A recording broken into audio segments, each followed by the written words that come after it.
വന്നിട്ടുണ്ടായിരുന്നു. അപ്പോഴും ഞാൻ പറഞ്ഞു, അപ്പൊ ഞാൻ എൻ്റെ ഒരു സ്റ്റേബിൾ ആയിട്ടുള്ള ഒരു പൊസിഷനിൽ എത്തട്ടെ.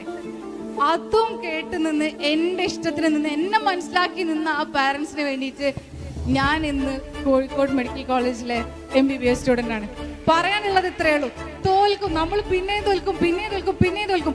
പക്ഷെ നമ്മുടെ ഉള്ളിലുള്ള ഒരു സാധനം ഉണ്ടല്ലോ, എനിക്ക് ജയിക്കണം. ഇല്ലെങ്കിൽ തോൽവി എന്നൊക്കെ പറയുന്നത് ടെമ്പററി ആണ്. എപ്പോഴെങ്കിലും എനിക്ക് ജയിക്കാൻ പറ്റുന്ന ഉള്ളിലുള്ള ഒരു സാധനം ഉണ്ടല്ലോ, ആ ഒരു ഫയർ മാത്രം മതി നമ്മൾ എവിടെയെങ്കിലും. ആ ഒരു പെൺകുട്ടി നമ്മൾ ആലോചിച്ച് നോക്കൂ. ആ പെൺകുട്ടി ഇത്രയൊക്കെ ഒരുപാട് ആത്മധൈര്യം, ജീവിതത്തിൽ ഉയരങ്ങളിൽ എത്തണം എന്നൊക്കെ ആഗ്രഹിക്കുന്ന ഒരു പെൺകുട്ടി.